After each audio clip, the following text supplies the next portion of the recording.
வணக்கம் மக்களே, welcome back to நேற்று இன்று நாளை. இன்னைக்கு நம்ம வீடியோல அண்ணாவரம் சத்யநாராயண சுவாமி கோயில் பிரசாத ரெசிபி தான் பார்க்க போறோம். இந்த கோயிலோட ரொம்ப பாப்புலரான பிரசாதம் இது. ஒரு பேக்கெட் 15 to 20 ரூபாய்க்கு அங்க விற்கிறாங்க. மந்தார இலையில அழகா இந்த பிரசாதம் வச்சு ரேப் பண்ணி விற்பாங்க. ஆந்திர பிரதேஷ்ல இருக்கிற இந்த கோவில சுவாமிக்கு இந்த பிரசாதம் பண்ணி படைப்பாங்க. கோதுமை ரவை யூஸ் பண்ணி பண்ற இந்த ஸ்வீட் பாத்தீங்கன்னா செம்ம டேஸ்டியா இருக்கும். ட்ரை ஃப்ரூட்ஸ், நட்ஸ் எதுவுமே தேவையில்லை. உங்க வீட்டுல ஏதாவது ஸ்பெஷல் ஒகேஷன் இல்ல ஸ்பெஷல் டே சத்யநாராயண பூஜை பண்றீங்கன்னா இந்த பிரசாதம் நீங்க பண்ணி சுவாமிக்கு படைக்கலாம். இதை நான் எப்படி பண்ணுங்கிறத பாக்கிறதுக்கு முன்னாடி நம்ம சேனலுக்கு நீங்க ஃபர்ஸ்ட் டைம் வரீங்கன்னா மறக்காம சப்ஸ்கிரைப் பண்ணுங்க. இப்போ நம்ம முதல்ல கோதுமை ரவையை ட்ரை ரோஸ்ட் பண்ணிக்கணும். ஒரு கப் அளவுக்கு கோதுமை ரவையை கடாயில சேர்த்துட்டு நல்லா வறுக்க போறேன். லோ ஃப்ளேம்ல வச்சு வறுத்தீங்கன்னா தான் உங்களுக்கு ஈவனா ரோஸ்ட் ஆகும். அதே மாதிரி நீங்க கிளறிட்டே இருக்கணும். நல்லா உங்களுக்கு பொரியிற வாசனை வரும். லைட் ப்ரௌன் ஷேடு வர வரைக்கும் நீங்க வறுத்துட்டே இருக்கணும். ஒரு 5 to 10 நிமிஷம் ஆகும். பொறுமையா வறுத்தீங்கன்னா தான் உங்களுக்கு இந்த பிரசாதம் நல்லா டேஸ்டியா வரும். பொரிஞ்சு இந்த கோதுமை ரவையை தனியா ஒரு பிளேட்ல எடுத்து வச்சு ஆற விட்டுருங்க. அடுத்ததான் இந்த ஸ்வீட்டுக்கு வாசனை கொடுக்கக்கூடிய சில பல இன்கிரீடியன்ஸை நம்ம இடிச்சுக்க போறோம். இடிகள் இல்லைன்னா மிக்சி ஜார்ல ஒரு சிட்டிகை அளவுக்கு சாஃப்ரான், அதாவது குங்குமப்பூ சேர்த்துக்கோங்க.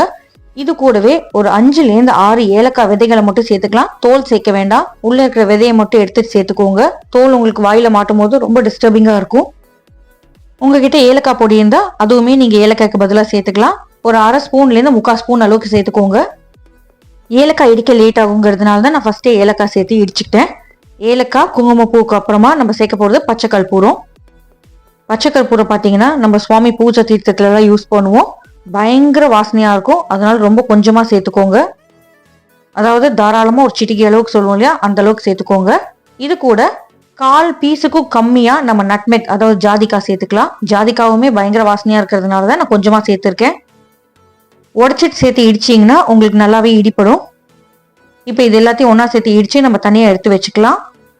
இந்த பொடி பாத்தீங்கன்னா நம்மளோட இந்த பிரசாதத்துக்கு செம்மையான ஒரு ஃபிளேவர் கொடுக்கும்.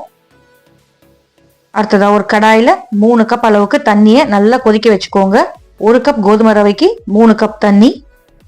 தண்ணி நல்லா தளன்னு கொதிச்சதுக்கு அப்புறமா நம்ம வறுத்து வச்சிருக்கோம் இல்லையா கோதுமை ரவை, அதை கொஞ்சம் பொறுமையா ஒரு கரண்டியா சேர்த்துக்கலாம். கோதுமை ரவை சேர்க்கும் போதே கிளறி விட்டுட்டே வாங்க. அதே சமயம் நீங்க கோதுமை ரவை சேர்த்ததுக்கு அப்புறமா ஃப்ளேமை லோக்கு மாத்திடுங்க. கட்டி உருண்டைகள் எதுவுமே சேரக்கூடாது. அப்படி ஏதாவது சேர்ந்தா டக்குன்னு கிளறி விட்டுருங்க. தண்ணி சூடா இருந்தாலே உங்களுக்கு கட்டி உருண்டைகள் சேராது. லோ ஃப்ளேம்ல மூடி போட்டு இந்த ரவை வேகிற வரைக்கும் நம்ம கொதிக்க விட்டுக்கலாம். தண்ணி இருக்கான்னு செக் பண்ணிக்கோங்க. அப்பப்போ கிளறி விட்டுட்டே இருங்க, இல்லைன்னா அடி பிடிச்சிடும். ஓரளவுக்கு நல்லா திக்கா வந்ததுக்கு அப்புறமா தான் நம்ம ஸ்வீட் சேர்க்கணும். முக்கியமா கோதுமை வெந்ததுக்கு அப்புறம் தான் ஸ்வீட் சேர்க்கணும். ஒரு பீஸ் கோதுமை எடுத்து கையில நசுக்கி பாருங்க. சாஃப்டா இருந்தா உங்களுக்கு வெந்துருதுன்னு அர்த்தம். எப்பவுமே ரவை வச்சு எந்த ஸ்வீட் பண்ணாலுமே வெந்ததுக்கு அப்புறம் தான் நீங்க ஸ்வீட் சேர்க்கணும். நீங்க முன்னாடியே ஸ்வீட் சேர்த்துட்டீங்கன்னா ரவை வேகாம அப்படியே முறைச்சிட்டு நிற்கும். இப்போ நம்மளோட ரவை நல்லா வெந்ததுக்கு அப்புறமா நான் 1 கப் சர்க்கரை சேர்த்துக்கிறேன். சர்க்கரை சேர்த்ததுக்கு அப்புறமா சூட்லயே உங்களுக்கு சர்க்கரை கரைஞ்சு அப்படியே நீர்த்து வரும்.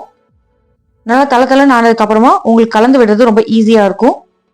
இப்ப சர்க்கரை எல்லாம் உருகி உங்களுக்கு நீர்த்து வரும் இல்லையா, அந்த நீர்த்து வந்ததெல்லாம் உங்களுக்கு இழுக்கிற வரைக்கும் நீங்க மூடி போட்டு வேக விடணும். ஓப்பனா வச்சீங்கன்னா தளன்னு வெளியே அப்படியே ஸ்பிளாஷ் ஆகும். அதனாலதான் நம்ம மூடி போட்டு வச்சுக்கிறோம்.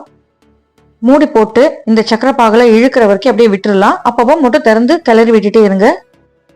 இந்த மிக்சர் நல்லா திக்கானதுக்கு அப்புறமா 1 கப் வெல்லம் சேர்த்துக்கலாம். நான் அளவை ரிப்பீட் பண்றேன், ஞாபகம் வச்சுக்கோங்க. 1 கப் கோதுமை ரவைக்கு 3 கப் தண்ணி, 1 கப் சர்க்கரை, 1 கப் வெல்லம். இந்த அளவு உங்களுக்கு கரெக்டா இருக்கும். வெல்லம் சேர்த்துட்டு நல்லா கலந்து விட்டுருங்க. வெல்லம் எல்லாம் நல்லா உருகி அதோட பச்சை வாசனை போய் உங்களுக்கு ஒண்ணு சேர்ந்து வரணும். அது வரைக்கும் நம்ம கொதிக்க விட்டுக்க போறோம். வெள்ளை சேர்த்து கொதிக்கும் போதே நம்மளுக்கு கலர் மாதிரி சூப்பரா இருக்கும். இப்போ நம்ம நெய் சேர்த்துக்க ஆரம்பிக்கலாம்.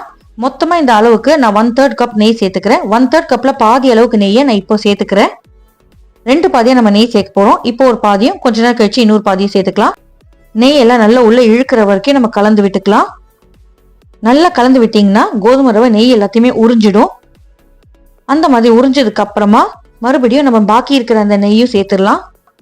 2வது பாதி நெய் சேர்த்ததுக்கு அப்புறமா நீங்க கலக்க கூடாது. அப்படியே மூடி போட்டுட்டு லோவஸ்ட் ஃப்ளேம்ல 3 to 5 நிமிஷம் விட்டுருங்க. கிட்டத்தட்ட உங்களுக்கு தம் குக்கிங் மாதிரி தான். இந்த 3 to 5 மினிட்ஸ்ங்கிறது நீங்க யூஸ் பண்ற பாத்திரத்தை பொறுத்து டைம் மாறும். 5 நிமிஷம் கழிச்சு திறந்து விட்டுட்டு கிளறிட்டு நீங்க வாசனை பொருட்கள்லாம் அப்படியே மேல தூவி விட்டுட்டு இன்னொரு தடவை நல்லா மிக்ஸ் பண்ணி விட்டுருங்க. இந்த வாசனை பொருள் சேர்த்ததுக்கு அப்புறமா உங்க வீடே மணக்க ஆரம்பிச்சிடும். நல்லா கலந்துட்டு சூடா மேல கொஞ்சமா நெய் சேர்த்துட்டு சுவாமிக்கு படைச்சிட்டு உங்க வீட்டுல இருக்கிறவங்களுக்கு எல்லாம் கொடுத்துட்டு நீங்க என்ஜாய் பண்ணுங்க. தலதலன்னு இருக்கிற இந்த பிரசாதம் ஆற ஆற கொஞ்சம் கட்டியாகும். ஸ்பெஷல் அக்கேஷன்ஸ் அன்னைக்கு கூட இந்த பிரசாதத்தை நீங்க பண்ணலாம். ரொம்ப சிம்பிள் தான், பண்றதுக்கு ரொம்ப ஈஸி. இந்த பிரசாதத்தை நீங்க சாப்பிட்டு இருந்தா உங்களுக்கு பிடிக்குமாங்கிறத எனக்கு கமெண்ட்ஸ்ல சொல்லுங்க. நம்ம சேனலுக்கு நீங்க ஃபர்ஸ்ட் டைமா வரீங்கன்னா லைக் பண்ணுங்க, ஷேர் பண்ணுங்க, மறக்காம சப்ஸ்கிரைப் பண்ணுங்க. இன்னும் ஒரு நல்ல ரெசிபி வீடியோட உங்களை நாளைக்கு சந்திக்கிறேன். until then take care, bye bye, have a great day. இந்த கோயிலோட லொகேஷன் லிங்கை நான் டிஸ்கிரிப்ஷன்ல ஷேர் பண்றேன். தேங்க்ஸ் ஃபார் வாட்சிங்.